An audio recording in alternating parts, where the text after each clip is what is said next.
Hello, everyone, and welcome to the 411 Ground and Pound MMA podcast, your weekly look into the wide, wacky, wonderful world of mixed martial arts. And, normally I say we had a lot of all of that last week. We had some of that. It was wide. There were 3 major events that took place on Saturday, for those of you who really keep track of those things. There was a UFC event. That was okay. There was a Bellator event that was quintessential Bellator, and I don't normally talk too much about Bellator here because they make me hate the sport, but I do want to touch on the main event from that card because it was just so hilariously Bellator. And then the actual best card of the week was from ACA, which is a more Russian promotion. It used to be ACB. They merged with, I think, M1 or some other promotion became ACA. That had some really good fights on it, actually. If you're hardcore enough to look them up, Albert Tumanov won their welterweight title on that card in a 5-round fight that was pretty good. So it was very wide, not a whole lot of the wacky, which is odd considering that the UFC event was in Florida. Like there was some, but not as much as you would have thought considering Florida. And wonderful, yeah, we had a little of that, but largely just kind of a transitional week. But we'll get into all the results from, again, the UFC event. I have to laugh at Bellator's main event. And then we'll have a preview of next week, UFC on ESPN Plus 9. The UFC is going to Ottawa. Just the second time they're in that city. They've been to Ontario before, I think, for other things, because Ontario is a large province, has more cities than Ottawa, but this is just their second visit to Ottawa. And they're bringing a card that there's some hidden gems on there. There's some duds on paper, but there's a few things that are potentially pretty good fights. All right, here with me, as per usual, 411 Mania's resident jack of all trades, because he's in at least 3 of the zones at any given point in time. Jeff Harris is back with us. Jeff, how you doing this evening? The 411 Ground and Pound radio show is dark and full of terrors. I'm Jeffrey Harris. Yeah, that's probably fair. All right. Last night. Me about last night. The show did very well in terms of gate of attendance. I'm quite surprised. Yeah, they only recently came out with that. I know normally they announce those right away, but for some reason it was much higher than they expected. There was a lot of walk-up traffic.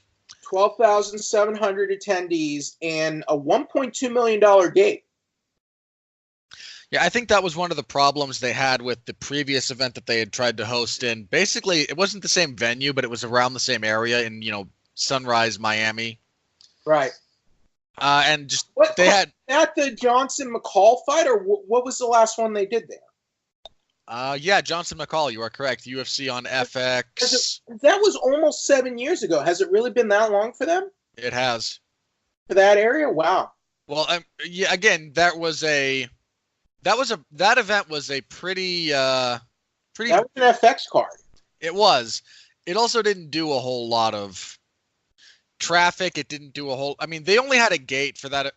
And now, bear in mind, if you want to do some inflation adjustment for, 2012, fair enough. But they only did a gate of 329,000 for that event.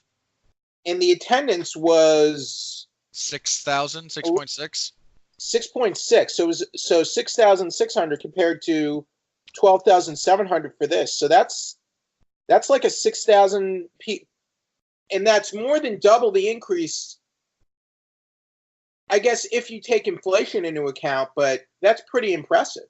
Yeah, I think they were more accommodating of walk-ups because, Miami has a lot of nightlife, has a lot of things you can kind of walk around to, go in and out of. Right. But you also have to figure, I mean, this wasn't a big card either. This was just not really a throwaway card, but it was not really a lot of big name talent other than Jacare and arguably Greg Hardy, which is sort of due to his notoriety and being a former NFL player. So I think they also put a lot of people with local roots on this card. well, Because I mean, again, Mike Perry's from the area. the ESPN promotion hasn't been terrible either since the switch. So No, they did a pretty good job, kind of getting the word out there about this one. Say ESPN has done an above average job of promoting UFC. Not excellent, but I would say above average, and I think it has helped.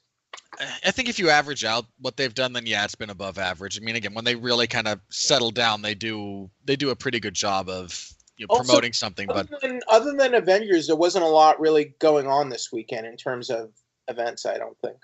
Well, certainly not in that geographic area. I mean, again, because you have the Stanley Cup that sorry, I can't remember if it's the actual finals, but the playoffs in hockey are going on. But there's not a Florida team in that. There's not a season's well underway, but I mean, you're always going to have sports or another. So yeah. Well, I mean, the other major event is the basketball, the NBA finals, not finals, but the playoff series is going on, and there's again not a Florida team that's represented in that at all. Fine. I would say that's a good sign considering they haven't been to this area in almost 7 years, and they can almost double the attendance and more than double the game. That's good overall. Yeah, I'd agree with that. It's a region that's grown as far as its desire for MMA as well. And because I mean, in 2012, ATT was definitely a team and still a team of note, but it's kind of grown. You had the Black Zillions come in, and now you have like 3 other major MMA teams in the area. It's the sport itself within the region has grown. That probably helps too. So they probably have a local following in the Florida area. Yeah, because of the MMA presence. I'm sure it's like that in New Mexico and other parts of the country. Yeah. There are different places in the country that are more interested in the sport. I mean, that's true of all sports across the country. I mean, the United States is a large place. All right, this card, I want to talk very briefly about this. This card had a lot of changes to it. The main event started as a completely different fight. The main event was initially Paulo Costa and Yoel Romero. That wound up not happening. Costa withdrew. I believe that's going to wind up being because of the retroactive suspension he just accepted that it came out this week. He got hit with a 6-month suspension from USADA for the use of an IV. We had like 4 fighters, I think, over this week come out and they USADA finally passed their ruling on the situation. We had like 4 of them accept retroactive 6-month suspensions to the date of the date of their original infractions, and I believe Costa was one of those. His was the use of an IV, not a drug test failure. But he wound up pulling out, so we went with Romero versus Jacare in a rematch. Romero got pneumonia. Jack Hermanson stepped in on absurdly short notice to fill in. If you go further down the card, there were a lot of other fights we talked a little bit about this last week. There were a fair number of fights on this card that started out life as something else, and we got what we got. So this card overcame some pretty serious adversity in that respect. So, credit to everyone for showing up, and again, this was not a great night of fights, but I'm not complaining about too much. All right, in your main event, Jack Hermanson defeated Jacare Souza via unanimous decision, 49-46, and then 2 48-47s. I think either of those scores are fair. This was a pretty big upset from those of us who kind of pay attention to the sport. This was a pretty big upset numerically. God, I should have bet on Hermanson because it occurred to me, like, as they're walking to the cage, Jacare is a pretty heavy favorite in a fight that in a main event where he says he's been promised a title shot if he wins. And historically, that's the moment when Jacare loses. And it sucks, but Hermansson put together a really good fight. He stayed, for the first few rounds, he stayed very mobile. He threw a lot of very short punches, but kind of got inside the looping ones of Jacare. If this fight was going to the ground, he was going to be the one on top. So, and I applaud the mentality there. He got Jacare down, spent the vast majority of round 2 in Jacare's guard on top of him, just working pretty diligently. I mean, the first round, he rocked Jacare with strikes and then went for that seated arm triangle.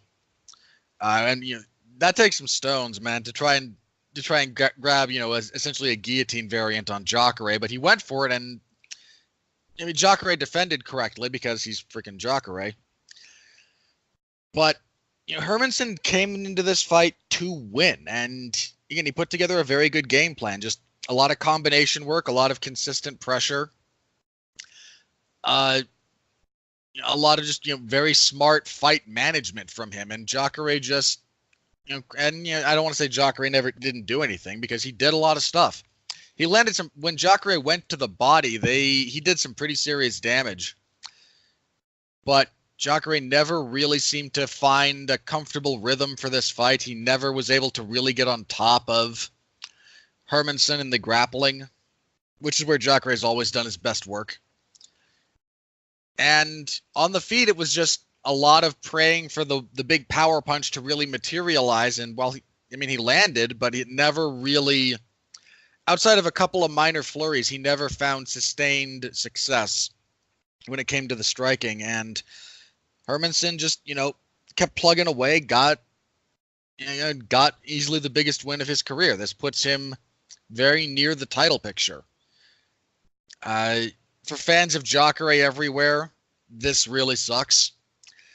This loss very likely means that Jacare's MMA career will come to an end without him ever even fighting for a UFC title, which is a damn shame, because there's been at least 2 different times when he should have been.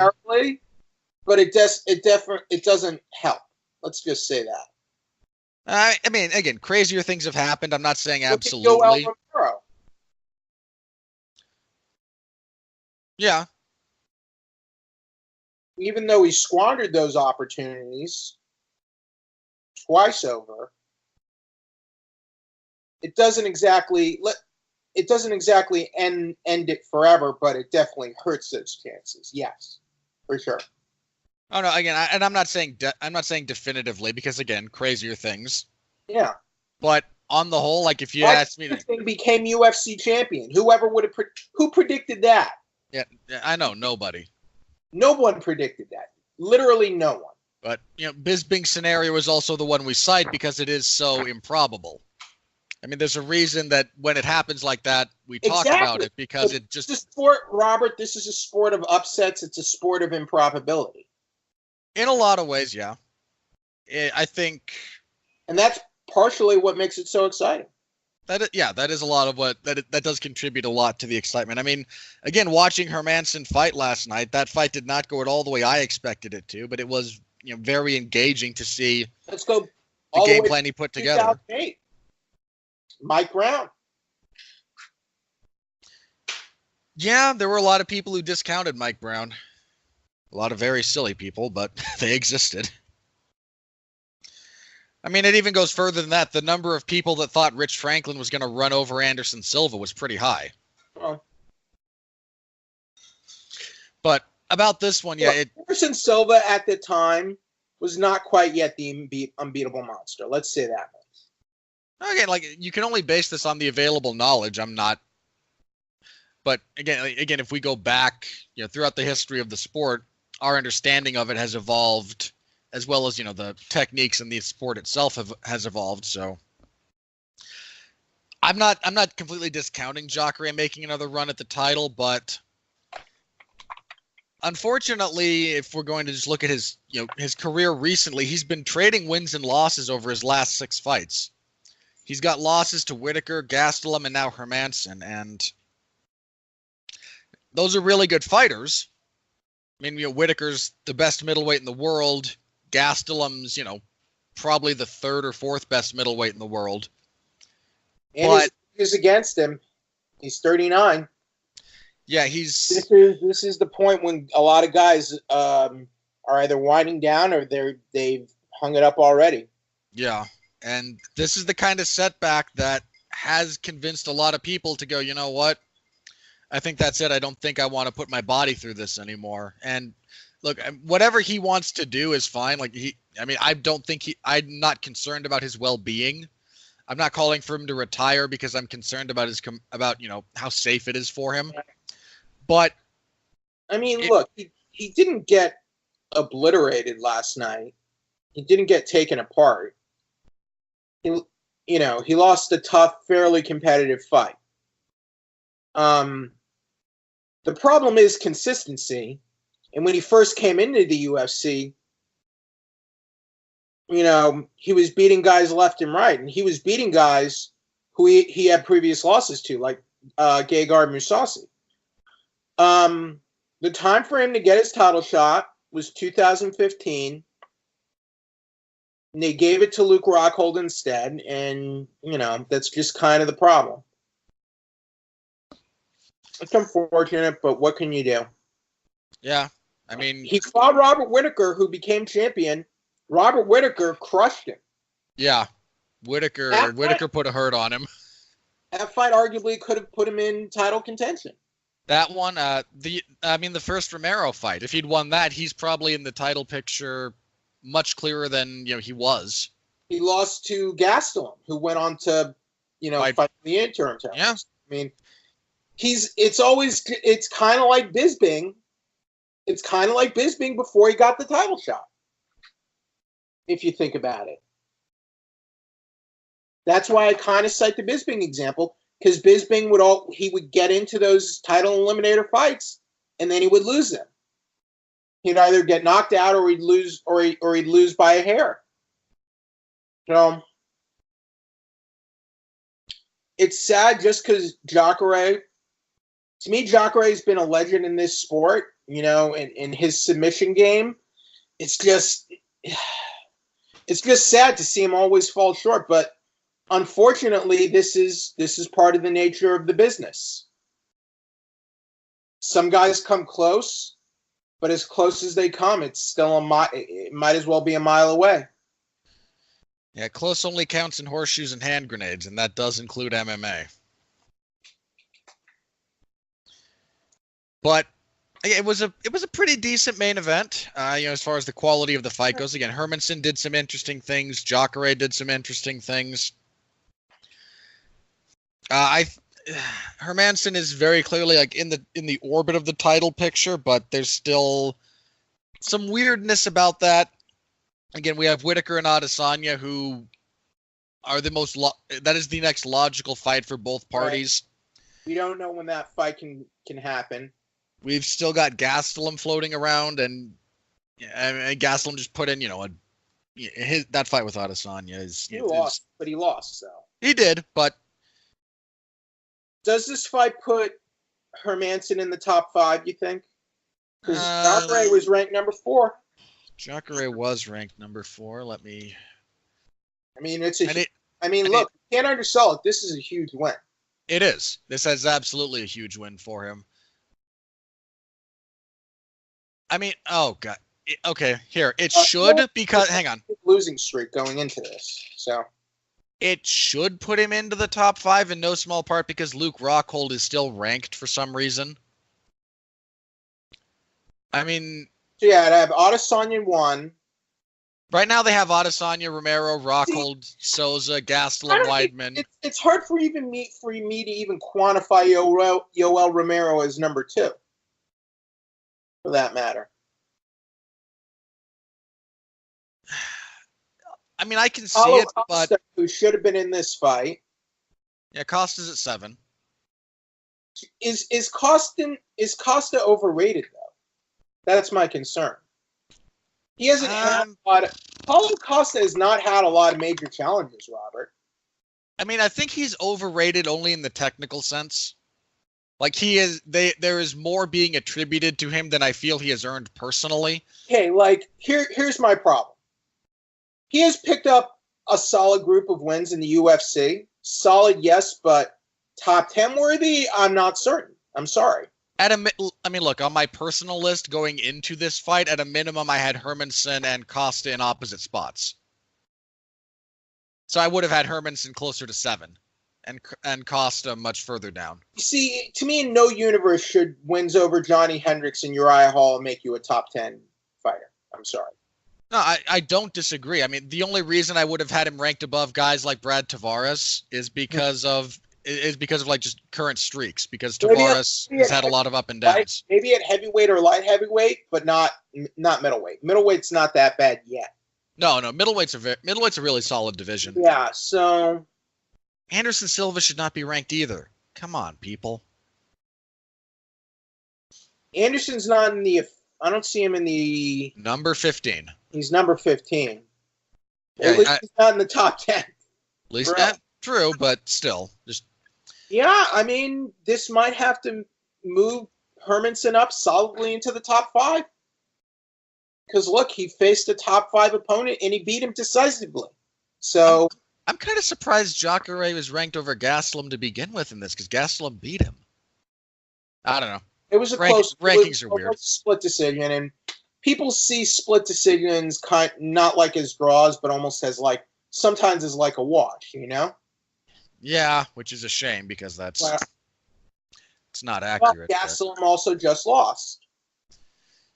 And Gastelum also has Gastelum also has a loss to Weidman. So then again, rankings are far from perfect. No, I get it. Again, like I'm looking at the way I'm looking at the end result, and I'm just But my problem looks nothing like how I would have. Like I love Weidman, but I'm not. Weidman might be moving up in weight, correct? I think Rockhold is doing the same. Rockhold absolutely is. Rockhold should not be ranked.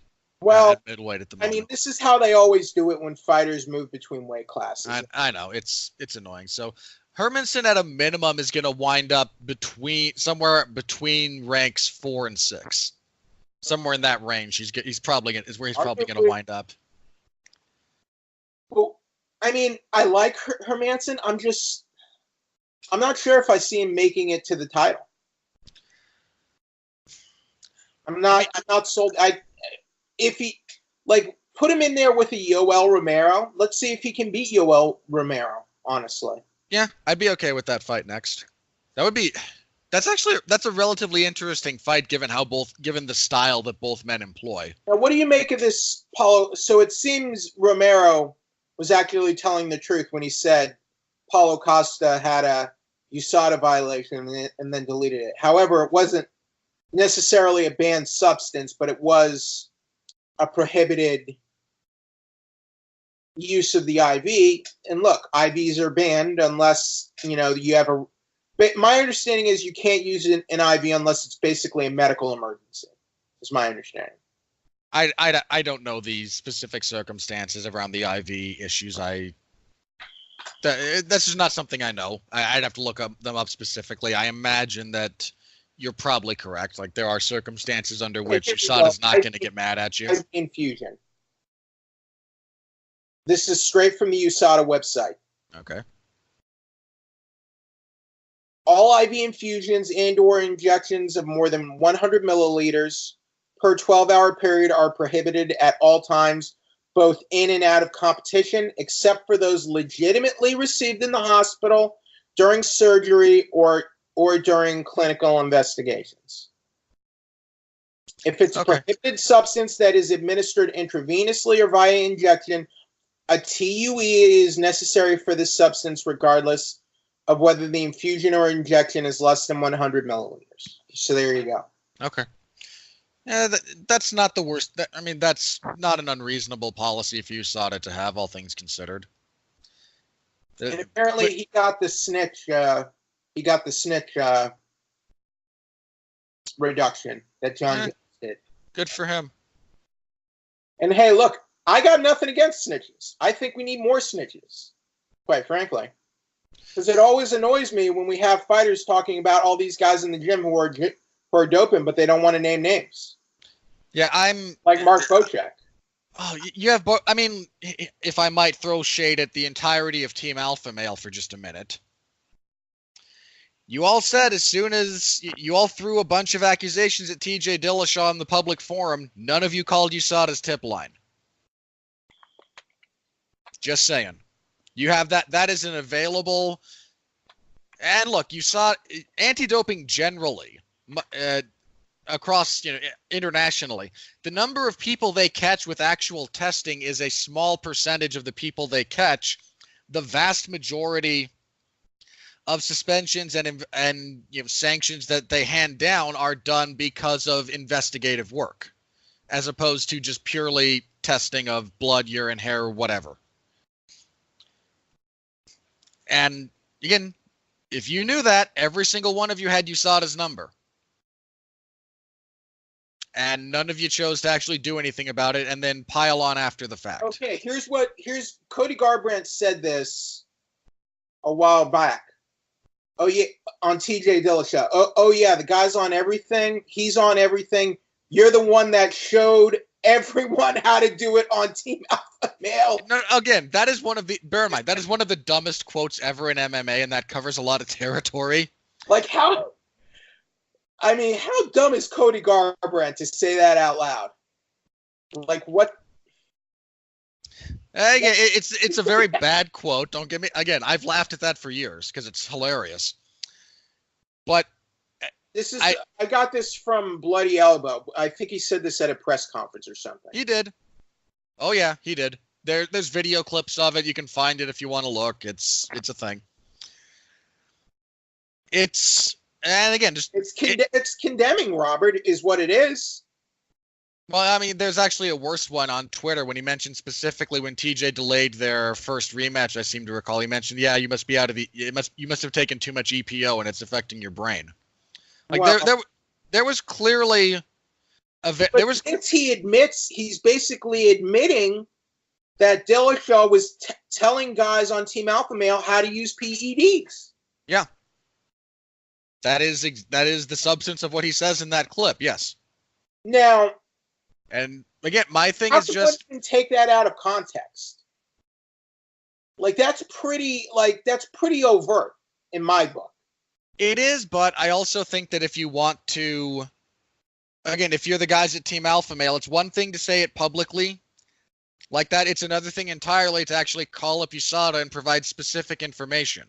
I mean, every fighter accuses their opponent at some point or another of being on something, It seems. You give the information to the authorities that have been brought in to do this, or, in my opinion, shut up about it. Well, basically, Yoel Romero snitched on Paulo Costa first. Well, yeah, and I think a lot of people, when Romero mentioned that Costa had a USADA violation, a lot of people jumped to assume drug test failure, which was not accurate, and Costa's people disputed that. And fair enough, he has not been popped for a performance-enhancing drug. Other people have had similar issues where. What if Paulo Costa is using EPO and they're not catching it? I don't know. What if he is? Well, I mean, because TJ Dillashaw never had any indiscretions until now. Yeah. For most of his career, he was seen as a clean athlete. Yes. So it's hard for me to take anyone at their word. Look, I'm not at all saying that Paulo Costa is, definitively not on drugs or anything. I guess what I'm saying is I like Paulo Costa, but he doesn't necessarily pass the smell test. For those who attribute value to the eye test, yeah, man, just look at that man. Like, look at the size of his delts. Like, if you wish to, he has the body of a comic book superhero, Yeah, again, depending on how much value you give the eye test, yeah, that guy looks. I'm not accusing him of anything at all. But look, according to USADA, the eye test is a thing. There's value to the eye test.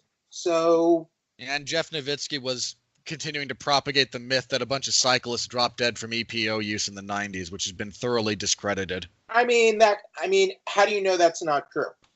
It's been thoroughly discredited by at least 4 different academic sources. I mean, Robert, once you did say the thing that John Jones failed a drug test for was like hasn't been used since like the 60s. And then it was apparently prevalent much later than that. So, I was mistaken on that. Okay. In this instance, God damn it, I had these written down and then I deleted them because I expected this conversation like 3 months ago. Okay, no, I can tell you where I got it. Now, I'm not at. Let me be clear about this. Okay. I'm not necessarily. There, you can find this on YouTube, and I'm not saying you have to agree with Luke Thomas on this, but he cites the sources that I read. So if you want to know the sources I am citing when it comes to discrediting this massive EPO. It was causing cyclists to drop dead at a rate of like 1 in 10. You can just look it up on YouTube. It's like Luke Thomas, let's talk about EPO.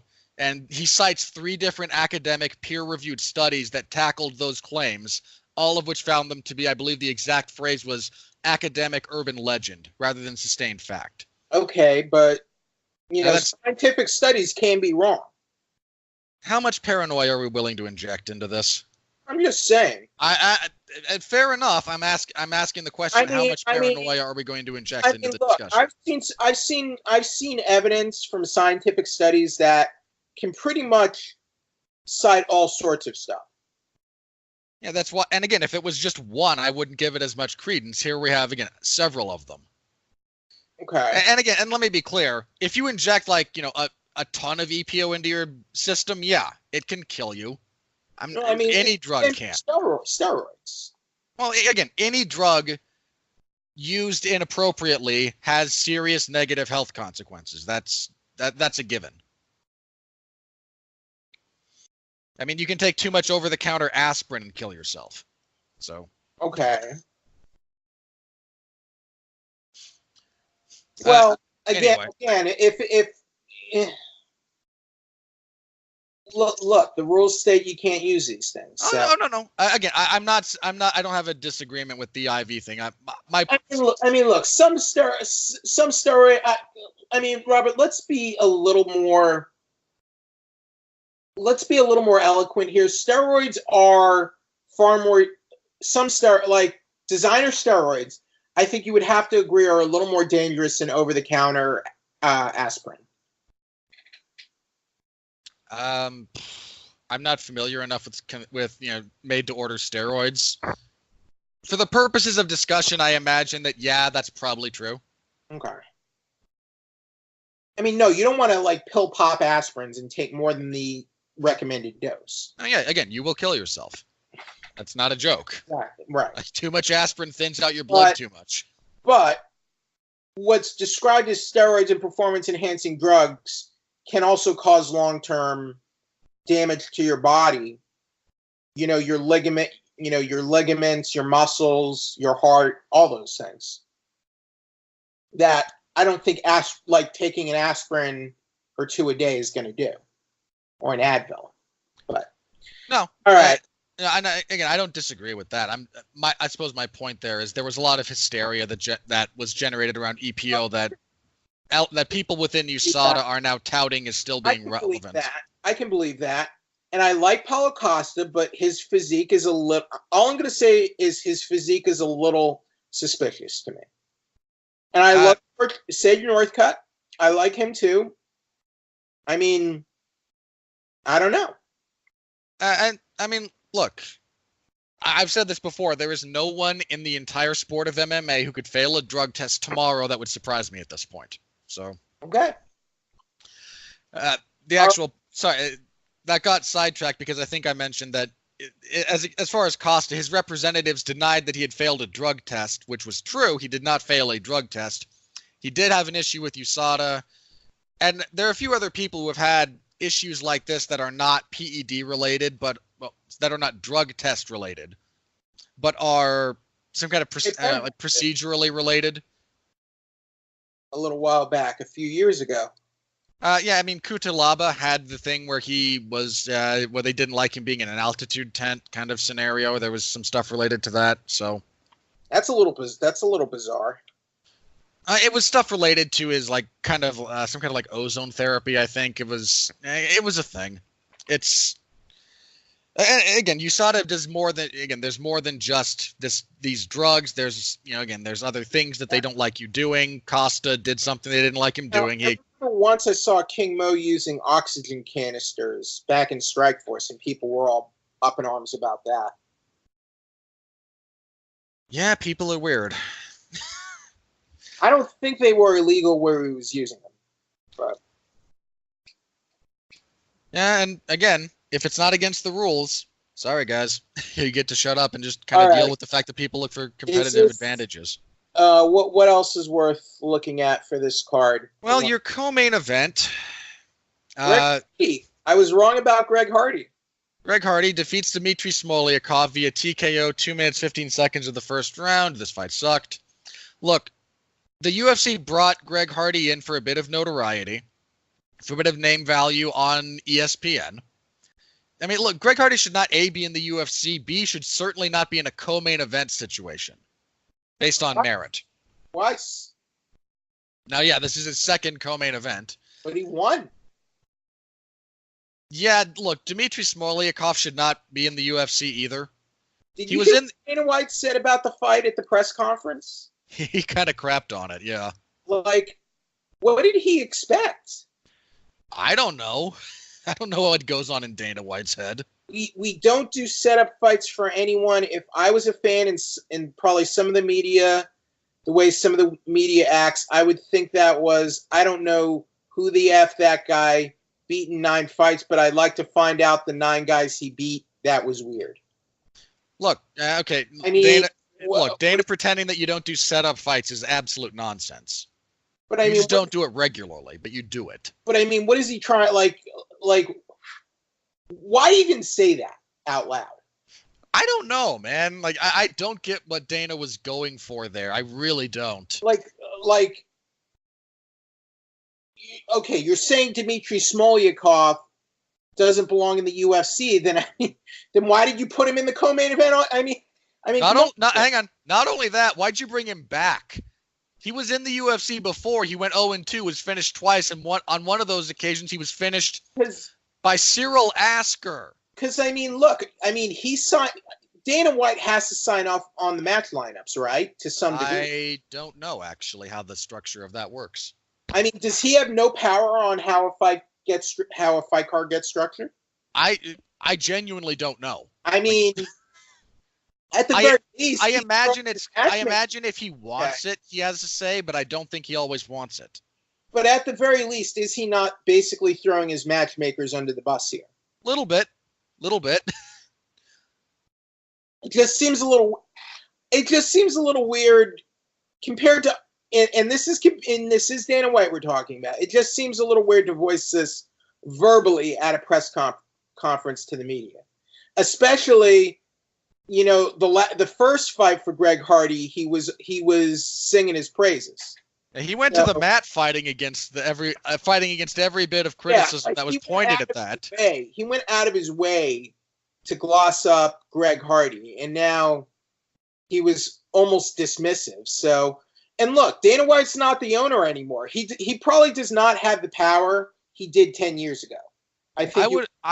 Within the UFC's organizational structure, that's probably true. Right. So, I imagine he doesn't get final say and sign off as much as he did some years back. So I don't know. Even then, it doesn't seem prudent to mention this, but that's just my opinion. I don't disagree with you. Again, Smoliakov shouldn't be in the UFC. Greg Hardy shouldn't be in the UFC. And let me be clear about something. That's not a personal judgment on Greg Hardy. When I say this, I just don't think he is a UFC caliber fighter. I agree. But mission accomplished.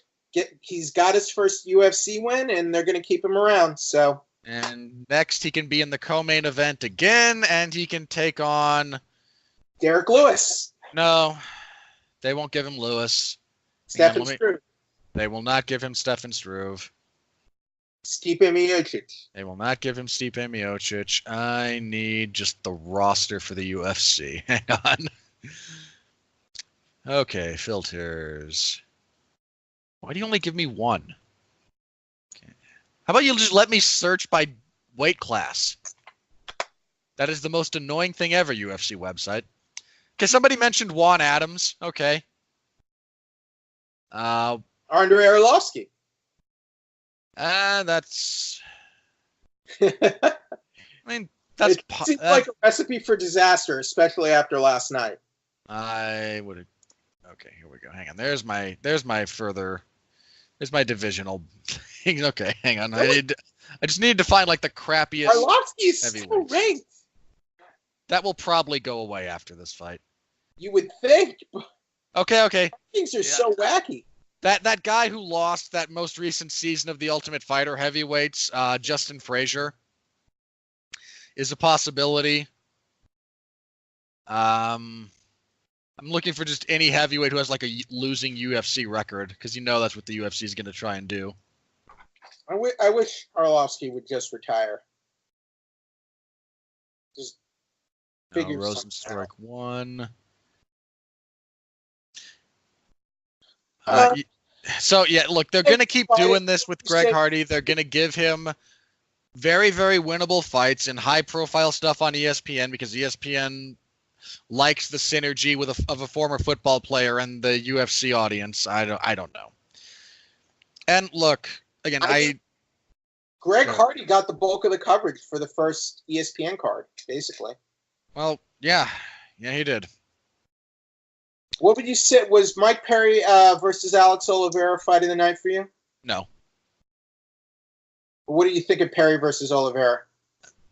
It was what it was supposed to be. It was a bunch of stupid, violent fun. And I don't say that dismissively. It was what it was. It was two guys who went out there, who hit each other very hard, who danced around, who had some laughs, who did some stupid stuff. I was part of a couple of different Twitter threads on this that just, you know what, if you're going to have a fight in Florida, Mike Perry versus Alex Oliveira is for like the Florida Man title, which was presented in the bathroom 28 minutes after the fight by a naked guy high on bath salts. Because, these two guys, and again, they do things that are unbelievably difficult from a physical perspective and from a mental perspective, and I'm not trying to be dismissive of that. But these are two of the wildest fighters. He's going to punch himself out of the sport in the next few years. He keeps this up. Yeah, it's. Right. These two had a dance off when Alex Oliveira was walking out. It's just these are two of the crazier guys that went out there and had an appropriately crazy fight, and you know what? God bless them for it. It did its job. It was exactly what it was supposed to be, from where I sat, and fair play to all participants. You delivered what you were supposed to deliver. I will forget about this fight in another 3.5 days, but for what it was, I have no issues with it. All right. What do you think of Glover Teixeira getting off? Oh, Glover. Over Young Kutalaba. Glover Teixeira doesn't play around, man. Glover's just one of those old war horses that just keeps chugging along, and he overcame a couple of tough spots in the first round. Kutalaba cracked him pretty good, but Kutalaba doesn't fight very well over prolonged periods of time. The vast majority of what he does is accomplished within the first 2 rounds. He's only been to the 3rd round 3 times, and he is 1-2 in fights that go out of the 2nd round. He was submitted by Misha Serkinov, and he lost a decision to Jared Cannonier. I also think Glover's grappling game is very underrated. Depending on what segments of the fan base you talk to. I was always of the opinion that his grappling was better than his striking. He just got by on his striking because it was heavy. It's not very intricate or very refined. His grappling game, by contrast, is relatively sophisticated. I think, considering how far he's gotten in the UFC, his grappling has been quite he's done very well for himself. I think When he came in, light heavyweight was basically a division of wrestlers. Yeah, certainly at the top. Because back then you had Phil Davis, Ryan Bader, John Jones, Rashad Evans when he came in. And Rampage to a lesser extent. Yeah. Glover's, he's still out there. He's still plugging along. And, there were a lot of that. There was fair bit of that on this card. You had the old men just kind of pulling it out. And Teixeira was one of them. Yeah. I mean, you got to think Teixeira doesn't have too many fights left at 39 years old, but he's still staying fairly competitive. Well, I mean, it's not just 39. It's 39 with 40 some odd fights. Yeah. Sorry. He's almost at 40. He's at 36 fights. Yep. And he's the man's got years and miles. I mean, he debuted in 2002. I hadn't even graduated high school when this guy debuted professionally. He's competed in grappling overseas. He's done a lot in combat sports. And, he's on a 2-fight winning streak now. It's his first winning streak since 2016. Good on him, man. I don't see him getting back really into the title discussion, but you never know. If Johnny Walker if someone can upset John Jones. That's true. Or if John decides to do something stupid outside the cage, or John decides to move up to heavyweight, there's a lot of variables. But again, Glover just turning back the young, powerful up-and-comer, and Glover's a tough roadblock, man, especially in that division. Another big upset last night, Corey Sandhagen beat John Lineker by split decision. How do you feel? Do you think Sandhagen earned that win? Yeah, I was okay with 29-28 for either guy. I think that was perfectly defensible. When they got done with the third round of this fight, I genuinely went, it's a shame they don't have two more, because I wanted to see how that fight would have developed over another couple of rounds. This was my fight of the night. You got to see both guys doing what they do with degrees of success, with degrees of overcoming difficulty. Lineker did a lot of his, hooks to the body and head, a lot of his pressure, a lot of his power. He landed a fair bit, especially to the body. You got to see Sandhagen use appropriate footwork. Never let Lineker really corral him against the fence for a prolonged period of time. Keep a constant pace of just jabs at distance, leg kicks, upsetting Lineker's timing, upsetting his rhythm. This was absolutely my fight of the night. I had a lot of fun with this. Both guys, I know Lineker lost, and by definition, his stock goes down a little bit, but I think both guys acquitted themselves very, very well. I had a lot of fun watching this fight, and it's nice to see, Corey Sandhagen's a guy that when he debuted, I thought had some tools that, if properly refined, could make him a force in the division. Here he is beating John Lineker, and we mentioned last week, beating John Lineker is not something that happens very often. Sandhagen was technically unranked coming into this fight, but he's 11-1 as a professional. He's 4-0 in the UFC, with 3 of those being finishes, and he just beat the number 9 guy in the number 9 ranked contender, I believe. And credit to Corey Sandhagen, man, that he has some very serious abilities that make him a very tough opponent for a lot of that division. He moves well. He keeps a good pace. He can wrestle. He can strike. He can kick. He's a handful. He's absolutely a handful. He presented problems that John Lineker couldn't reliably solve. Now, again, if you score that fight for Lineker, I don't necessarily disagree, but I think even if you did score it for him, it was not a blowout victory on his part. I had a lot of fun with this fight. It's one I'm going to wind up rewatching a couple of times, just because I enjoy seeing what was successful from both guys, why it was successful, and how they built off of it. So I like that fight. That was a good fight. Roosevelt Roberts, kicking off the main card, defeated. Sorry, do you have anything on this one? No, I think you covered it pretty well. All right. Roosevelt Roberts and Thomas Gifford. Roberts won a unanimous decision, 30-27 across the board. Just kind of your relatively generic MMA fight where one guy is just a couple of levels above the other one. Gifford, I give Gifford credit for his toughness because he ate some pretty serious combinations that would have put down a lot of other people, but the UFC's pretty high on Roberts and they're trying to bring him along. And again, I don't hate that mentality when you're dealing with these more inexperienced fighters. And Gifford was the more experienced competitor. He was like 17-7, I think. Again, this wasn't a gimme, but with some of these younger or less experienced fighters, the UFC does go a little bit out of their way to make sure they fight appropriate levels of opposition, and I don't necessarily dislike that. So, Jeff, what did you think about this one? What's up with Roberts? Is the UFC really going to be able to turn him into a star, or is he gonna flame out at some point? I'm a little TBA on this one.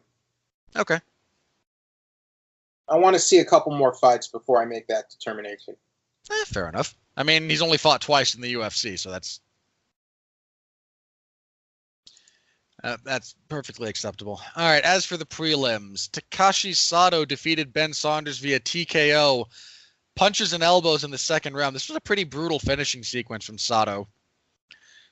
Landed a good straight left, I believe, dropped Saunders, and then just with elbows from the guard, just smashed him. Good stuff from Sato, who's, for those of us who catch Pancrase on occasion, and I do on occasion, dude's been doing some good work over in that promotion. So, good win for him. I mean, Ben Saunders in 2019 is not exactly the cream of the crop, but this was a good introduction to him for people who hadn't seen him before. Augusto Sakai defeated Andrei Arlovsky via split decision. This fight sucked. I think I scored it a draw. Carla Esparza defeated Vima Janjiroba via unanimous decision. 130-27 to 29-28. I mean, this was your basic Carla Esparza fight. It existed. I do want to say this as a credit to both of these women. There were a lot of grappling exchanges, and neither of them did that crappy headlock throw. So thank you to both of you for not doing that, for finding other more interesting ways of attacking each other from a grappling perspective. Seriously, thank you. Gilbert Burns submitted Mike Davis with a rear naked choke in the second round. Gilbert Burns was just better everywhere. This was supposed to be Burns and somebody else. Davis looked like a guy stepping in on short notice, and that's exactly what he was. Speaking of the old war horses, Jim Miller, baby, submits Jason Gonzalez via rear naked choke in the first round. Jim Miller is your all-time leader in UFC appearances. This was his 32nd fight in the UFC. He now has the most submission wins in UFC lightweight history. This one put him over the top of guys like Nate Diaz, Joe Lozon, and Charles Oliveira. He has the most wins in UFC lightweight history at the moment. And I believe he has the second most finishes in lightweight history of any variety, behind only Joe Lozon, who has like 12. This was Miller's 11th. Miller himself said after this fight, I don't know how many more I have in me, but I'm going to keep going until I decide I don't. And, credit to him. He needed the win, and he got it. So, hats off to him. I've got some sentimental attachment to Jim Miller, so nice to see him win. Angela Hill defeated Jody Escobel via unanimous decision. 230-27s, 129-28. This was... I don't know. I mean, it existed. This was probably one of Hill's better fights in the UFC in terms of her performance. She kept a pretty decent pace. She fought long. The fact that Jody Escobel is probably not really a UFC caliber fighter contributed to that. And kicking everything off, Diego Lima defeated Court McGee via split decision. There was one 29-28 for McGee, a 30-27, and then a 29-28 for Lima. I don't think 30-27 for Lima is correct, but I did have him winning. The fight was just kind of there. Diego Lima's a big welterweight. That guy's very tall for that division. So all in all, again, not the worst night of fights. So Jeff, from the prelims, anything good, bad, or indifferent you wanted to touch on? Jim Miller's submission, much needed win for him, was good. Feel for Ben Saunders, but that was an impressive win by Takashi Sato, and a good win for Gilbert Burns. Gilbert Burns is an underrated opponent, man. Yeah, I would agree with that. Like he has a few losses, but I mean, he's a tough, I would say, high level gatekeeper type. You know, maybe, yeah, he's a good fighter. Yeah, Burns is perpetually underappreciated. I agree with that. All right. Thanks to everyone who followed along with my coverage, be that live or after the fact. I know, not the most exciting event in the world, but thank you very much for following along anyway. I know that, in particular, at least two of you were completely off-put by Sakai and Arlovsky, and I can't really blame you for that. All right, this coming Saturday, we will have UFC Fight Night 151. Wrong button. / UFC on ESPN plus 9. Again, they're back in Ottawa for the first time since 16, I think. Yeah, Thompson McDonald was contested in Ottawa. That was an odd fight night. That was not night. That was an odd night of fights. The main event. This is a good main event, actually. We have Al Iaquinta, who is coming off of that win over Kevin Lee. I mean, Al Iaquinta, I mean, yeah, he should have lost the Masvidal fight, but really he only has one loss in his last 7 fights, and that was to Khabib. Again, I thought he lost the Masvidal fight, but I can only talk about what's officially happened. And he's fighting Donald Cerrone. Now, I don't think the winner of this fight is necessarily your next title challenger, but they're definitely very, very close. Keep in mind, after the Khabib fight, no, not after Khabib, but, you know, he's had a lot of inactivity. Yeah. My problem with Iaquinta. Oh, yeah. He had that major dispute with the UFC, and he was off for like 2 years. Cerrone's on a 2-fight winning streak. He won his return back when he returned to lightweight in January of this year, so just a few months ago, and he defeated Alex Hernandez. Again, I kind of like this fight. It's going to be on. Tough matchup. Tough for Cerrone, too. It is in a couple of respects. Al Iaquinta doesn't do a whole lot, but what he does relatively well. He has a very low stance, a very wide stance.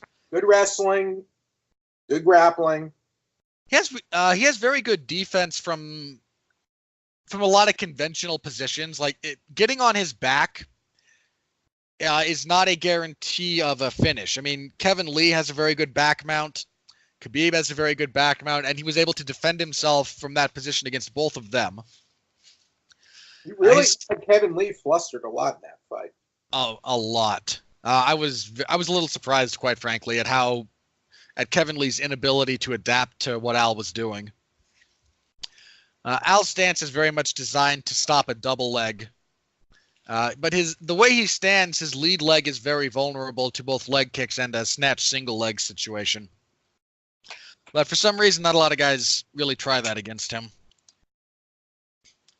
But he has power in his hands, and he throws his right straight is actually kind of straight, whereas most guys loop that punch. He throws it pretty straight, and he's got power.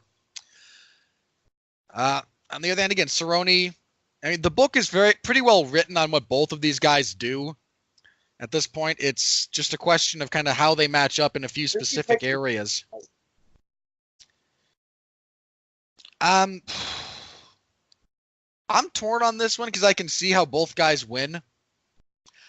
I'm going to lean towards Cerrone. This is probably the kiss of death because frequently when I pick Cerrone, he just loses. Happened to me too. Yeah, I'm going to lean a bit towards Cowboy here. I think he fights smart. I think he keeps this fight longer. I think if Al comes out with a lot of time spent in that really kind of hunched over wide stance, Cerrone can pick at his lead leg. And if Cerrone sets that up appropriately, it'll do a lot of good work for him. And the way Al bends over does leave him a little bit more vulnerable to the switch kick to the head. And Cowboy loves that kick. So I can see Al timing a kick, especially early when Cerrone's not really setting his stuff up, and just blasting Cerrone with a straight right that really kind of gets him off his game, if not finishes him. But I'm leaning towards Cowboy here. Again, I don't think he's ever really going to get that title, but he'll get close. But I don't think he'll get the title. Yeah, I mean, again, I wouldn't. Picking Iaquinta. I'm picking Iaquinta. All right. I just think he has the tools that will take Cerrone out of his comfort zone and off of his game. And you know how big of a fan I am of Cerrone, right? I do. You know how much I love Donald Cerrone. I do. But you also know I'm a pragmatist and I'm a realist, and it's hard. And Cerrone has flaws that are hard to ignore sometimes. So I want to pick Cerrone, but I just see Al Iaquinta just out-techniquing him and just doing things that will give him the victory. All right. I don't disagree. Again, I can see Iaquinta winning this fight. It's a tough fight in that respect. Your co-main event. I don't want to see Theodoro complaining again because they're giving him this is a big fight they're giving him. Look, I think this fight is going to suck. I think this fight is tailor-made for Derek Brunson. Elias Theodorou is on a 3-fight winning streak, and I defy anyone to remember any of them. I remember he was in an awful fight with Eric Anders. That was his most recent one. Prior to that, he had decision wins over Trevor Smith and Dan Kelly. I remember the Dan Kelly fight was not good. That was, I was fine with him winning it, but it was not a good fight. It really wasn't. He lost to Brad Tavares. I mean, he's put together a decent record. He has recently, but his game is also. He's 8-2 in the UFC. Yeah, he has had a fair amount of success. His game is also unbelievably annoying to watch. He's not the most exciting fighter. I agree. I mean, and I don't even necessarily need excitement so long as I can find something to engage with a fighter. But the way these two match up, I feel like if Brunson wins, he should probably be cut. Because I feel like this is not like I don't think this is a gimme fight for him, but I feel like this is a fight where if he does what he needs to do, he should dominate and win this fight, I believe. Depending on how he approaches it, yeah, because, Brunson is on a 2-fight losing streak. He's been finished in both of those fights. He was finished by Jacare. He was finished by Israel Adesanya. Top five guys, top 5 opponents. Yeah, again, not nobodies, but... But... if he does his old run at you with my chin out routine... Well, he's not fighting a guy who's known for his one-hit knockout power. No, look, Theodorou's punching is terrible. The vast majority of his success comes from either his kicking game or his ability to control fights in the clinch or get into top position and just maintain it. He's not a very good striker. But they're giving him a big step up in competition, so... Yeah, and Derek Brunson is rapidly kind of approaching... Arguably, Theodorou has earned that, but I don't think he's going to be able to capitalize and make the most of it. Look, if Theodorou wins, it'll be via terrible split decision in a fight no one wants to remember. Okay. And if Brunson wins, there's a 50-50 chance it's either a quick knockout or a terrible split decision that no one wants to remember.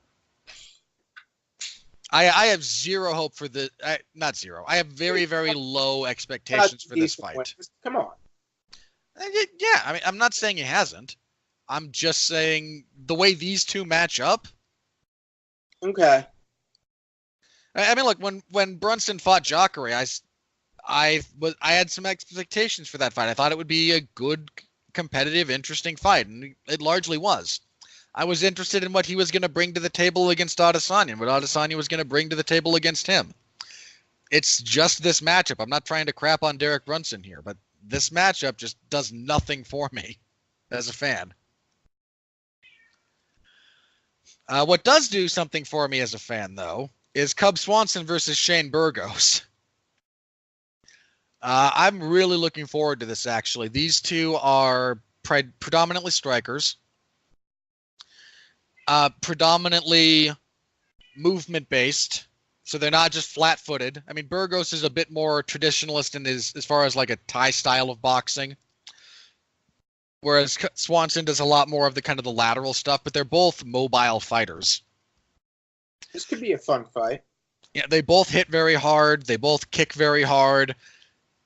They both keep a pretty decent pace throughout the entirety of a fight. I am really looking forward to this one. Unfortunately, the big mark against Swanson is he's going into this fight on a 3-fight losing streak. That is a problem. Granted, he's going in against, Shane Burgos, having had lost to, let's see, some very good opponents. Big name. Oh yeah, I mean Swanson. Those losses are to Moicano, Edgar, and Ortega. So we're talking about very, very high level opposition. But a 3-fight losing streak is still a 3-fight losing streak. But Swanson is in a situation. He's sort of like in a must-win situation. Even though he's lost to top contenders, he needs to win to stay, to keep his name in the mix. Yeah. Not necessarily that he'll be cut with a, because those are such high-level losses, but just saying. I think he wins this fight. I think he's got enough left in the tank to kind of fluster Burgos, but I mean, I like Swanson, but he's a longtime veteran at this point, and he's got a lot of miles on him. And that's gonna catch up to him eventually, and it could catch up to him here. Burgos is a tough guy. Right. It's a very tough out, but again, I like Swanson here, but this is the fight on the main card I'm looking forward to. I'm going to go ahead and pick Swanson as well, but I think it is a tough matchup, I don't know why this next fight is on the main card. Brad Katona versus Merab Dvalishvili. He's Georgian, the country of Georgia, not the state in the United States. And the DV I think their V's are pronounced like W's there, so I apologize if I'm mispronouncing that, but I think that's how it goes. Is it a camp thing? It's got to be it's a Katona thing. That's why he's in this spot. Brad Katona is 8-0. He won his season of The Ultimate Fighter, and he won his first fight off of The Ultimate Fighter when he beat Matthew Lopez. Okay. And he's Canadian. He's from. Is he actually from Ottawa? I think his profile says. I was born in Winnipeg. Yeah, he is Canadian. I know he's Canadian. Okay, he's born. So he's from Winnipeg. Winnipeg. Yeah, and he fights out of Ireland. But a Canadian on the main card. He might be the only Canadian on the main card, actually. Now that I look at it, jeez. I mean, Theodore. Okay, Theodore is Canadian, but right. Yeah, there's not a lot of them. And again, Dvalishvili is 8-4 as a professional. Again, just got his first win in the UFC. This is pretty much a gimme win for Katona. They're trying to give him a gimme win, but they're giving him a fight that he, by all logic, should win. Dvalishvili just keeps a decent pace, but he's not a very dangerous fighter. He does a lot of crazy stuff, but Katona's a very fundamentally sound guy. I expect Katona to win this. And we are having our Boom Heavyweights fight of the evening. Walt Harris is back. Is that still on? Because Harris is one of those guys who got hit with with one of those suspensions from USADA. It might be that his retroactive suspension is expired prior to this fight, so there's no issue there. But he is fighting. Let's assume he's fighting. Okay. For the sake of discussion. Because, I think he got hit with, it might have been Ostarine. There were a few guys that did and just got retroactive 6-month suspensions. Bloody Elbow reported that he's still eligible to fight for this card. Okay. For whatever reason. Fair enough.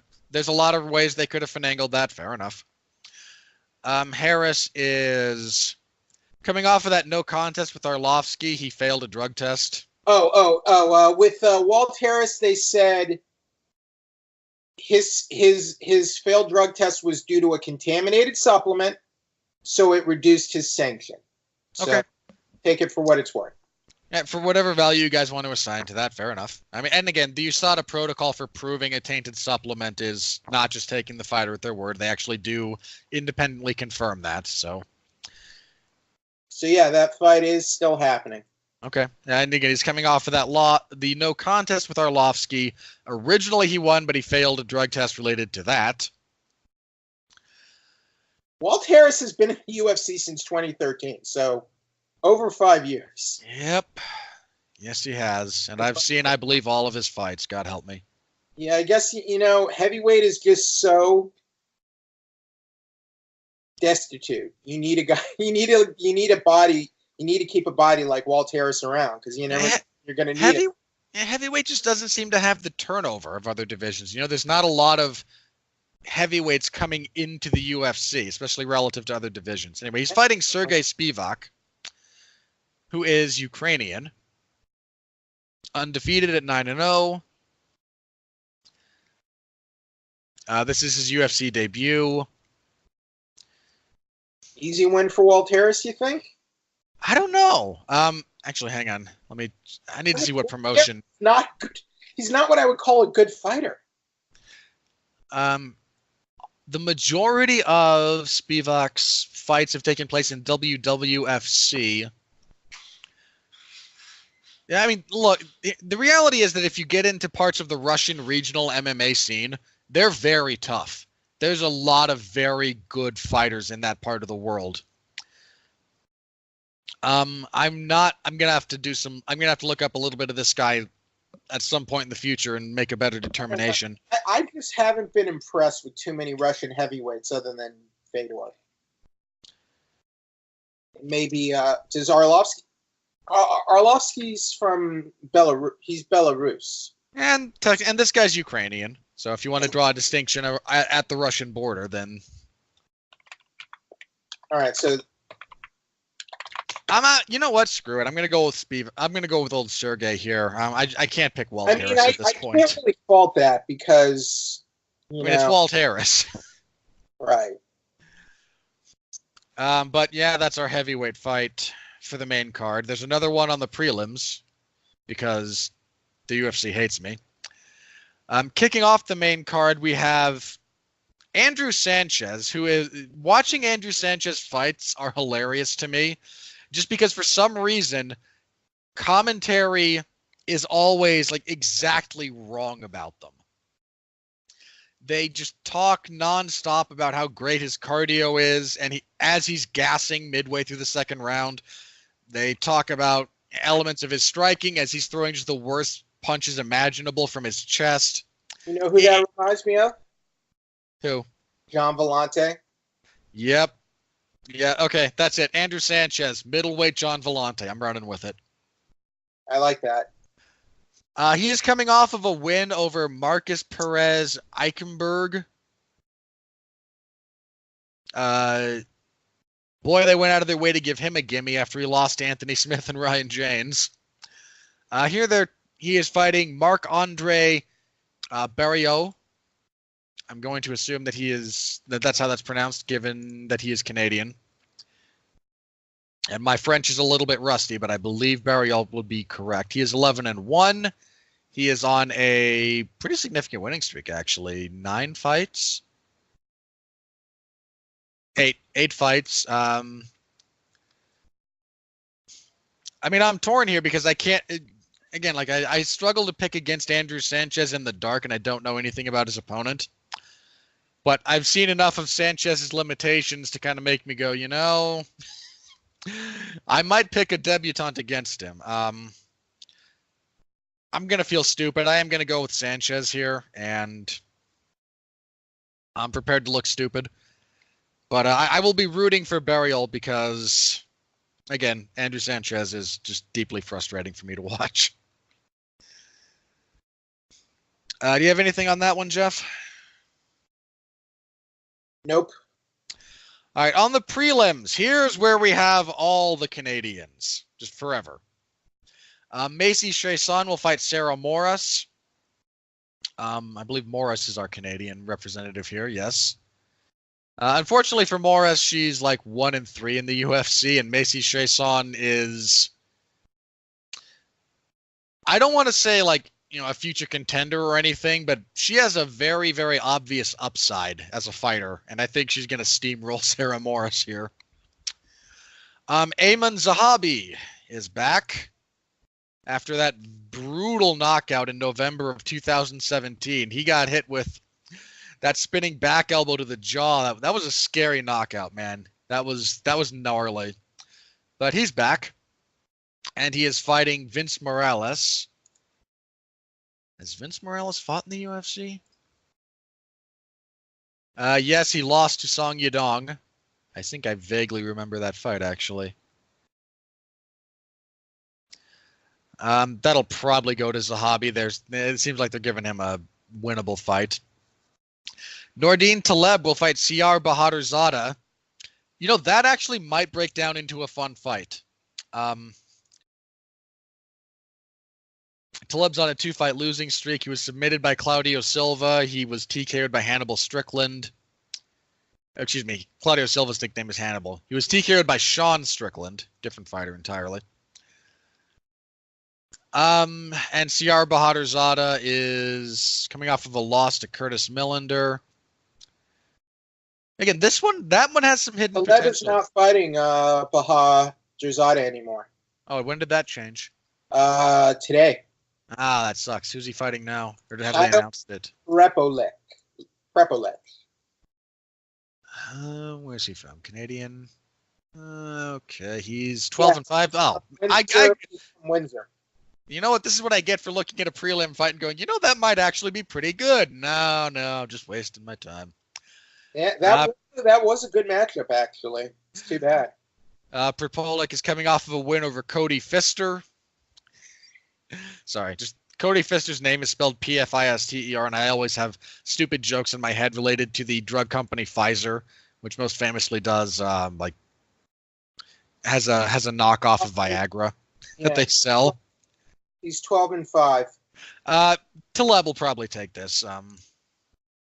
It is a short notice, switch. So we'll see. It is, and Siar Bahadurzada is a relatively unique opponent in how you have to prepare for him. So there might be some habits that Taleb specifically designed that are exploitable. Sometimes, those last-minute switches can take you out of your comfort zone, Especially when you get radically different styles. I mean, Glover mentioned this last night. He wanted a rematch with Corey Anderson because Corey Anderson stepped in on short notice when Glover was supposed to fight Ilir Latifi, and Latifi and Corey Anderson are very different fighters. So I'm going with Taleb there, but keep an eye out. That one might go the other way. Kyle Nelson will fight Matt Sales. Nelson is 12-2. Lost his UFC debut to Diego Ferreira. No shame there. Diego Ferreira is actually pretty good. Matt Sales is 7-2. Also lost his UFC debut, in his case, to Shayman Moraes. Also a relatively good fighter. I'm actually going to go with Sales here, but I don't know. That one, those two guys know they're probably fighting for, maybe their spot on the roster. So there could be some fireworks there. Arjun Bullar will fight Juan Adams. Bullar coming off of the win over Marcelo Golm. Relatively one-dimensional fighter against Juan Adams, who is undefeated at 5-0, but did not really impress at all in his debut win over Chris De La Rocha. He did not. He technically stopped De La Rocha in the third, but that was because De La Rocha just stopped breathing. Like, these guys were so gassed at the end of that fight. It was almost comical. I'm gonna go with Bullar, but I don't know. Juan Adams might have finally gotten the fabled octagon jitters out of his system and just puts on a performance. So who knows? And kicking everything off, Mitch Gagnon will fight Cole Smith. Smith is 6-0. making his not fought since 2016. He's been out for almost over 2 years, almost 2.5. Yeah, he had the Lopez fight, and then that was it. Oh. That was 2 years since the loss to Barao, where he didn't really have the worst showing against Barao. No, he actually showed off that, hey, all those holes that TJ exploited are still there and can be exploited by someone like me. He was off for a while for that. Then he lost to Lopez. Then he had a couple of, I don't know, injuries, I imagine. There has to be something like that to explain that kind of layoff, because he's not had any drug test failures. Those would have been made public, basically. So he's coming back, and I like Gagnon generally. I think he probably wins this fight. But that's a legitimate layoff, and that's a legitimate span of inactivity over a 4-year period. Just kind of generally, that's troubling. But I think he'll probably win this one. All right. Anyway, that's our set of prelims. Jeff, anything stand out to you that you want to touch on that you're looking forward to? Not really. There's some fighters, but I mean, man, losing that Sayar Taleb matchup is tough. Because that's a good fight.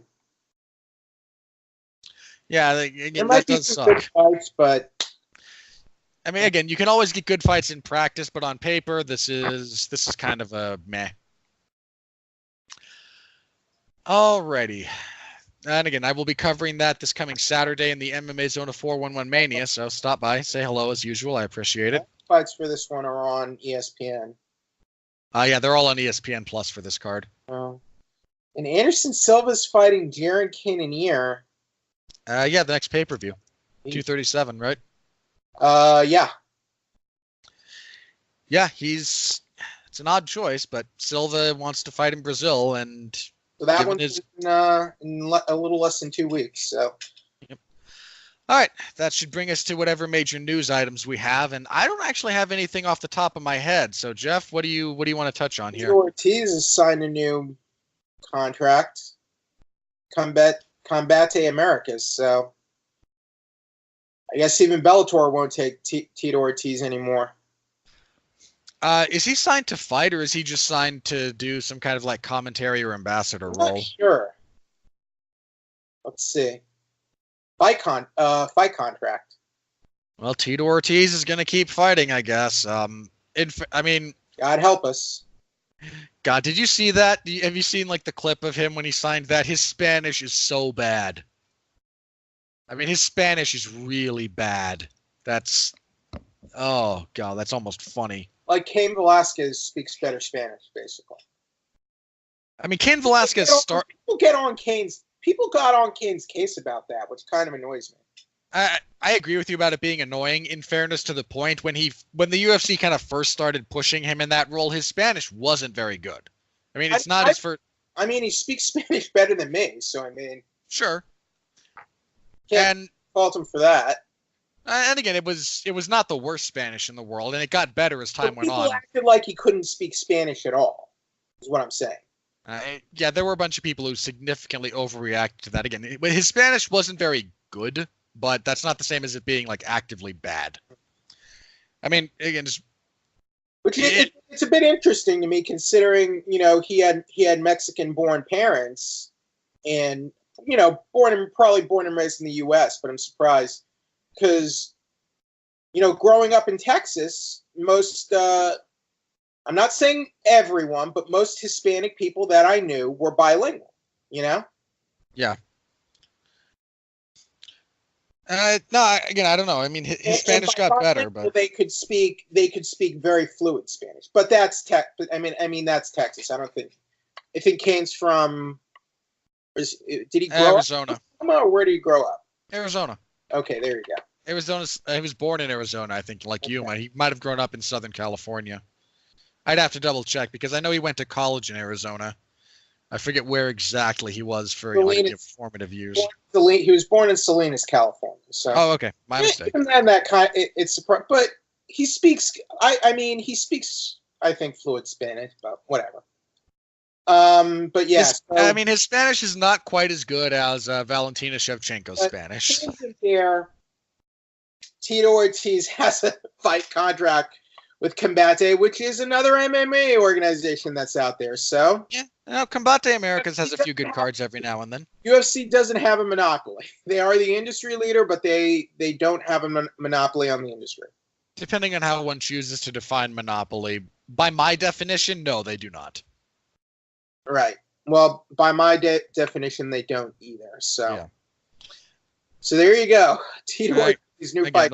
The language around antitrust stuff and monopolies is he got his first win against Chuck Liddell. Why don't we even things up, Robert? Ugh. No, I don't think we'll get another fight between Chuck and Tito. Let's see. Conor McGregor helps push Irish whiskey sales over $1 billion in the U.S. So good for him. Conor McGregor's a good entrepreneur, so I guess he's not going bankrupt on the proper number 12 line for now, at least. Unless he got into bed with bad investors or greedy investors or something.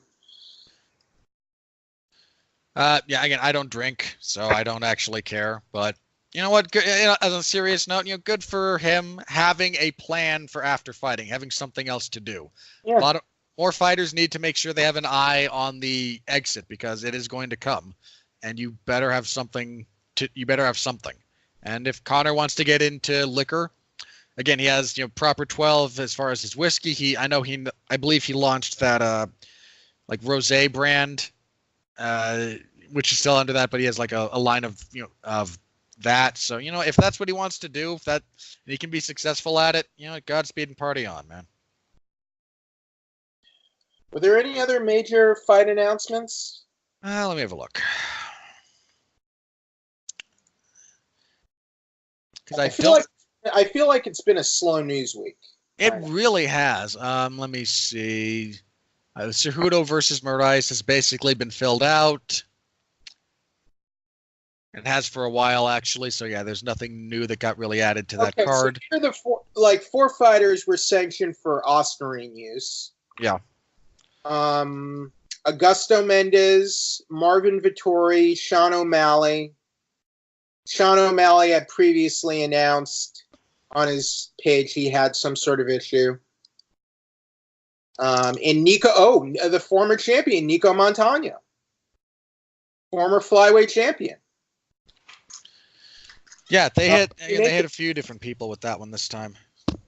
What do you make of Nico's issue? I mean, again, I'm not surprised by anyone failing a drug test in the UFC. I'm happy to see USADA get more in line with what Ostarine does, because for the record, this is the same substance and in roughly the same quantities in the test that got Tom Lawler suspended for like 2 years. Okay. And now they're getting their sanctions for this more. Again, they're down to 6 months now for this, which is probably more in line with what is appropriate given what we know about Ostarine. So selective androgen receptor modulator that is illegally sold worldwide as a performance enhancing substance. Okay, it's banned. I have no issue with it being banned. Like, Yeah. I'm not. This isn't one of those issues where I question its even existence on the banned substance list. I know what I looked at. It's possible this stuff could be put in supplements without fighters knowing. Correct? Yeah. Ostarine is one of those that kind of gets into stuff like that all the time. Here's a solution: don't take supplements. That is one thing you could potentially do. Darren Till, we talked about his indiscretions last week. Apparently, he avoids arrest for stealing taxi in Spain. Let's see. Well, this is according to the Daily Mail, so take it with a grain of salt. Seen in Spanish court and ordered to pay approximately €700 for his involvement in a series of events last week in Tenerife, Spain. in addition to a 700 euro fine, he has to pay another 8,500 euros in compensation to the hotel they vandalized. So he's getting off pretty light here for his little episode, whatever it was. Slap on the wrist. This is barely even a slap on the wrist, honestly. It's nice. It's nice when you can actually just afford to pay off criminal indiscretions like that rather than have to go to jail over them. I doubt I would get off that lucky if I caused that much trouble in Spain. Look, if they thought if you could actually pay all the damages, they might let you off with it, but well, I believe Woodley versus Lawler 2 got a few fights announced.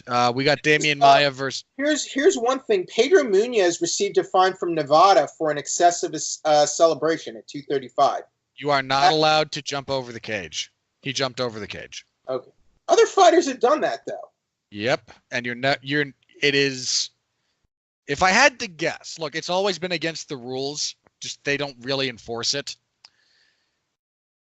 If I had to throw a guess out there, there's a bit of logic, and I subscribe to this logic generally, that if they were more consistent about stopping fighters from getting onto the cage celebrating to begin with, then they're probably in a better position to stop someone like a situation like what happened with Khabib when he jumped over the cage and then jumped onto Conor's cornerman. I mean, it seems technically they should fine fighters for just jumping on top of the cage as well. Yes. That is technically correct. NFL has a rule like this, don't they? They have an excessive celebration rule, yes. Yeah. You can celebrate. You have to celebrate with inbounder. Yeah, they... So is the electric slide too much celebration?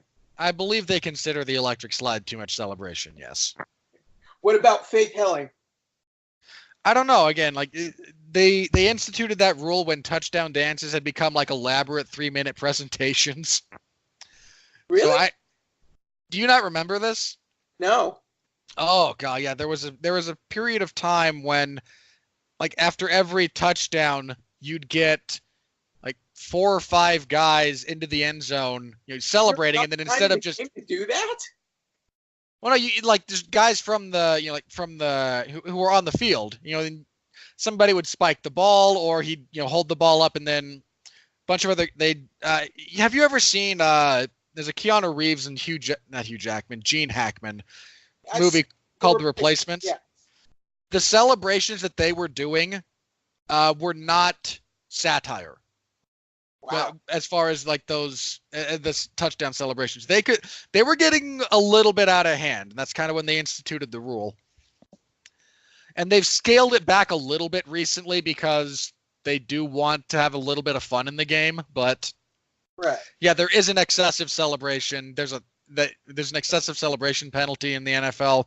There's a taunting penalty in the NFL. So I know that the commission officials don't like it when they even get up onto the cage at all, but whatever. No, they don't. And okay, so what were the other fights that got announced? I believe for Woodley Lawler 2, excuse me. I think we have our co-main event, or what I think is going to be the co-main event, between Damian Maia and Anthony Rocco Martin, which is a potentially big fight for Martin. Joseph Benavidez and Jussier Formiga are scheduled for a flyweight bout for that fight. What? Why is it? Why? Poor Joseph Benavidez. I don't know. Why is this happening, Robert? I don't know. I wish the UFC would just make up its mind about this. I mean, it's a big opportunity for Formiga, who's on a 4-fight winning streak and has been calling for this fight. Formiga too? I feel like Formiga just fought. Yeah, he beat Deiveson Figueiredo earlier this year. In March, so that was just over a month ago. I mean, the Woodley Lawler 2 isn't until June. Okay. So it's still a bit out. But 2 months, that's quick. That is a relatively quick turnaround, yeah. I mean, there have been quicker turnarounds in this sport. It's not unheard of, but this is very quick. That is a quick turnaround, yes. Like Chris Lieben had back-to-back fights in 2 weeks, I think. He fought on back-to-back like events. I forget how far apart they were, but yeah. It was like 2 weeks. I think he did a Fight Night and UFC 100. Yeah, something like that. I mean, Hermanson just recently was a guy who fought. I don't know if he's still in the UFC, but there was one guy who did fight, who won back-to-back fights in like less than 2 weeks, as I recall. Probably. I mean, Hermanson just his turnaround from David Branch to Jacare was really quick too. So it does happen, but so that fight card is kind of coming together. There's a few other ones that are kind of floating around there. So again, they're working on that one. For Anthony Rocco Martin, Damian Maia. Yeah, that's a big opportunity for Rocco if he's able to pull that one off. But Maia's 41. He's kind of 41 and just barely broke a 3-fight losing streak. So I mean, granted, it's arguably a good time. High level of opposition. It's arguably a good time to get in there against a guy like Maia. Yeah, think about it. Yeah, I agree. See, 239 has not. They don't have all the bouts finalized yet, but they've decided. I think they've announced Sean O'Malley and Marlon Vera for that card. 239 is a good card, assuming it holds together. It's a really good card. You have Masvidal and Askren. You have Jones and Santos. International Fight Week stuff. Yeah, that's International Fight Week. That's the July 6th one. Oh, so we have Nunes versus Holm, and I don't think. So that's official now. Have we talked about that one yet? I'm not sure. Yeah, we've talked. They announced that a while ago. Okay. What about Blachowicz and Luke Rockhold? Yeah, that one's. Yeah, they announced that a while ago as Rockhold's debut at 205. That fight. I do actually. I think that's a good test for him in the division, but I think it's a very winnable fight for him. I think it is winnable, but we'll see how he does it. I mean, he seems to have a good frame for the weight class, I think. Yeah, he was always a big guy. And the weight cut to 185 was pretty significant for him. So we'll see how that works out. 269 has if it can hold together, it's not the word. I mean, the only thing is Jones Santos going to be any good? I don't know. It's a tough one. It's tough to predict how good the fight will be. People didn't have high hopes for the first Gustafsson Jones fight, honestly. No, but we also didn't have very high hopes for Jones and Smith. And again, sometimes I had higher hopes for that fight. I didn't, but that's just me. That's just you. So again, Home is a fun fight. I like definitely Nunes there. Yeah, I'm leaning towards Nunes there as well. I don't see I'm convinced Holmes simply overperformed against Rousey, who fought a stupid fight against her. Entirely possible. I do, when has Holmes really looked good in the UFC other than the Rousey fight? Bet Correa. No. That was not a good fight. It was a good finish, not a good fight. I remember that fight. I don't think she's ever really looked that good. She looked good in the Renault fight. She looked good in the Megan Anderson fight. But wait. Oh, Miriam Renault. I was not impressed with either fight against Renault or Pennington. The Pennington fight, no, she did not look very good in that fight. I just think it was a bad style matchup for Rousey. Rousey did not fight smart. She had no game plan or technique at all, and yeah. No, I lean towards Nunes in that fight. Now, look, I'm not saying 9 times out of 10 Rousey would have won that fight. I just think that was the best performance of her career, and and now that fight is almost 4 years old. She lost every title fight Holm was in after that fight. Robert, she lost. Yeah. Cyborg, she really she was able to nullify Cyborg's grappling in that fight, but she didn't do anything.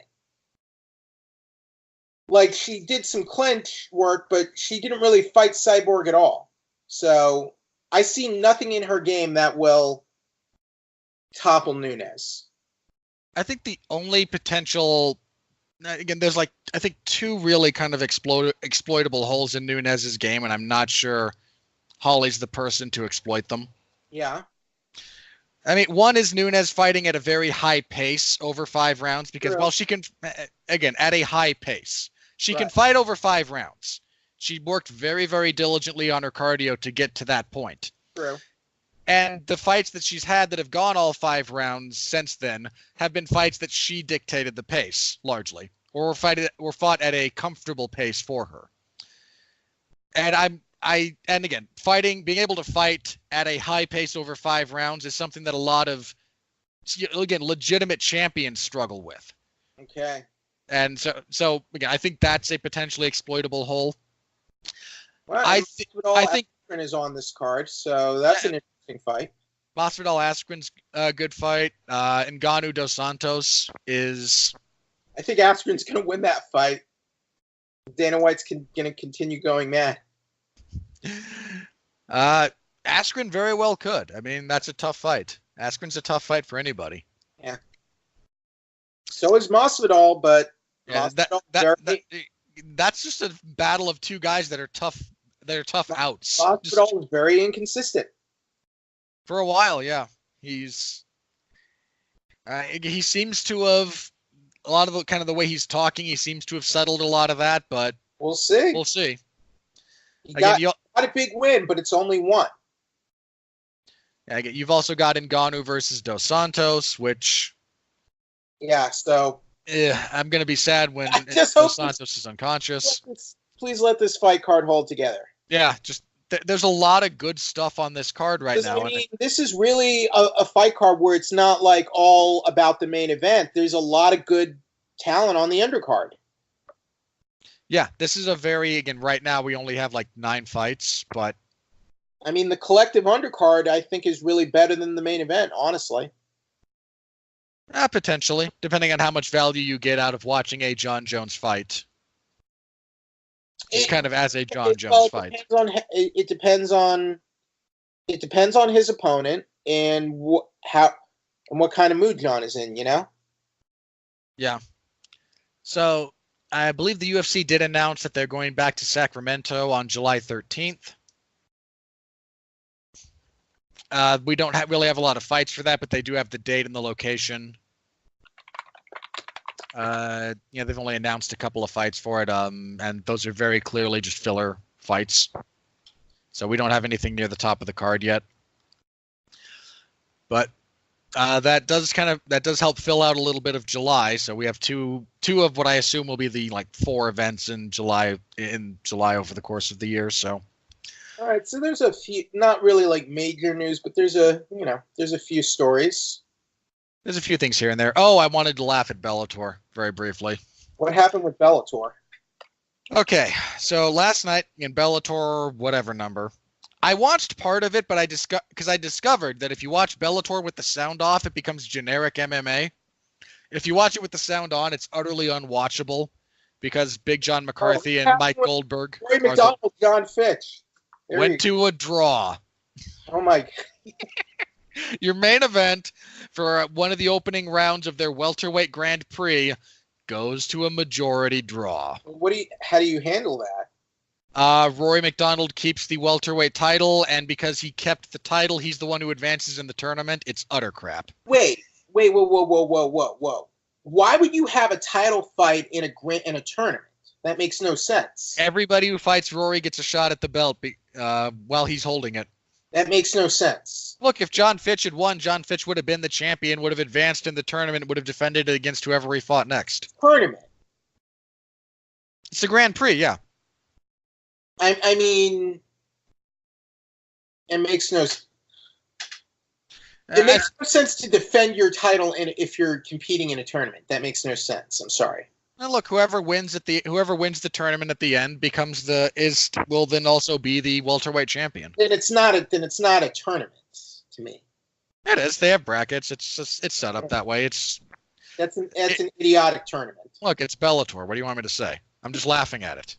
Um, Benson Henderson won a split decision because, of course, Phil Davis actually finished somebody. Alima yay. Carlin won. Yeah, that was oh, God. If you haven't seen what she did to that poor girl that she fought, she opened up a horrible cut on her forehead. I mean, not the nastiest cut I've ever seen, but it's a bad one. Phil Davis beat Liam McGeary. Yeah, he finished him in the third round. McGeary broke his jaw in the second and then had a tooth come out in the third. Used to be or Davis is who McGeary lost the title to. No. Davis won the title from McGeary. Oh, I'm sorry. Then Davis lost it to Bader. Yeah, other way around. So anyway, I just have to mention, because I have to laugh at Bellator whenever these things happen. So John Fitch versus Roy McDonald going to a majority draw in the opening round of your welterweight Grand Prix is just one of those very, very Bellator things. So I'm laughing. Wait, if it's a tournament, shouldn't you have a sudden death round? You'd think, wouldn't you? But Bellator. That's what I mean, that was what was supposed to happen in the UFC flyweight tournament until Australia mucked it up. And that was also the case for the Ultimate Fighter. At least the first season. Again, it's Bellator. Wait, what do you want me to say? Where was this fight held? They were in someplace they were in a legitimate. So they could. Why could they? What they were in San Jose? Why could they not? Yeah, they were in the Shark Tank. Yeah. Does California not allow for sudden death fight, or what's the? Oh, it was a 5-round fight. Yeah, it was for the title. Can you have a sudden death round in a 5-round tournament fight, or is that against the rules? I imagine you can. I mean, I imagine they could have put it forth in a way that it was there. They didn't. Was this a justified draw? No. They gave John Fitch a 10-8 in the third, which I don't think was called for. However, I think all three judges also, or at least one judge also gave Fitch the first, which I don't think is correct either. This was a clown fiesta. This was just a clown fiesta from start to finish. It is Bellator, so. And again, I have to laugh at it because Bellator. So. Wait, well. Look, if I can't find comedic value in Bellator, I can't find it anywhere, okay? Neither guy lost, so. Imagine getting John Fitched in 2019 by John Fitch. Didn't John Fitch get the option of being like a replacement or like an alternate now? I don't know. I genuinely don't know what the structure they're going to have with this result is going to be going forward. So weird. Well, I'm glad I don't watch Bellator right now, or DAZN, because it's called DAZN. I mean, I don't know. I don't have that service myself, so. Why would you name your combat sports streaming destination DAZN? Like, come on. I mean, they actually pronounce it DAZN. Which, again, are you being funny? No, 100% serious. Are you being? What do you think? Do you think I'm an idiot, Jeff? I know they spell it DZ. It's what, DAZN? I know how it's spelled. I can see it right here. They pronounce it. I will not. Zone. I will not pronounce it that. Okay, you don't have. Okay, you don't have to. I think it's stupid too. It is DAZN or DAZN. If it was the zone, it should be spelled ' space ZONE. That is how you spell the zone. It's 2 words, not an acronym. Again, I don't disagree with you. I'm just saying they pronounce it DAZN. And that's why they call it that, because unacceptable. It's the sports zone. You want to get into zone, right? No, I do not. Hold on. I absolutely feel dirty for saying that, even facetiously. So I feel like someone else used this before then. I don't know. Possibly. Was there a sports show called that? Probably there was probably a short-lived one at some point in the past. Like, I remember this on Fox Sports or Fox in the afternoons. like inside the NFL. Yeah, they probably spelled it differently, Or and it might it's have been in, or it might have, or is this where they got it? I don't know. I don't know, but again, for whatever value you want to assign that particular service, that's where it I still can't stand that it's called this. Fair enough. Why could you have not thought of a better name to brand your streaming service around? Like, come on. I don't know. All right. Well, I don't know why a lot of stuff that goes on in media goes on the way that it does. I think we can wrap it up this week then, right? All right, laughing at Bellator and their streaming platform. Yeah. I am down for that. Okay. All right. What would you like to plug, Jeff? Because I know you saw the biggest movie ever, basically. So yeah, and it's at over 200 comments right now, which is pretty good for a movie review. So I want to thank everyone who's read and liked and shared our review of Avengers Endgame. So you can go into movies, check out my review of that right now. Also, you can check out you can also check this out on iTunes and YouTube. We're on iTunes and YouTube now. Check out my exclusive interviews with Eli Drake, Billy Gunn, Tony Maglio of The Rap, and of course the incomparable Vince Russo. So all exclusive, official, all that's checked out in Wrestling Zone and our iTunes and YouTube channels right now. And what will be next? A couple smaller projects I'm doing. For anime, if you like anime, the Code Geass movie. I'll be reviewing that. And E3 is coming up soon, so I'll have a little coverage from that as well. And since that's coming up in the next few weeks, I have been approved for AEW Double or Nothing. So I plan on doing some live coverage of that, and I'm still working out the details, but also possibly StarCast as well. So we'll see. So hopefully some interviews, some photo, video opportunities that we'll be looking for. We'll see. But it's still being worked out, but it's all in the works. So I can say all that right now. I'll help you get to those ones then. Yeah. I loved Endgame, but I'm not so blinded by my love of Endgame to acknowledge that it has flaws. Specifically, its use of Captain Marvel.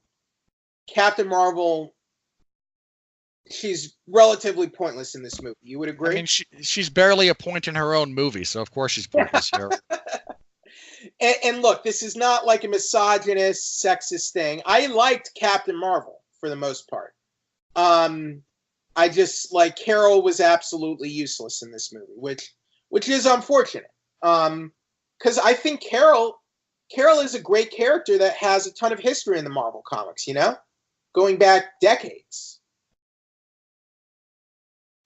You would agree, right? Yeah, the way she's a lot of the material that they can draw from is very good. I didn't care for Captain Marvel as a movie. Right.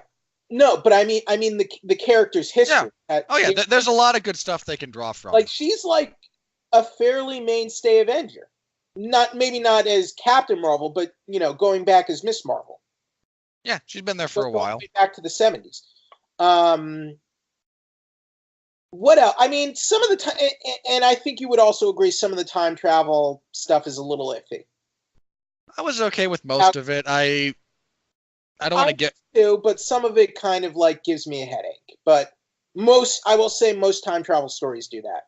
Oh, I love time. That doesn't bother me at all. I kind of get a kick out of picking apart the physics of your time travel scenario, of your time travel system, and how you use it.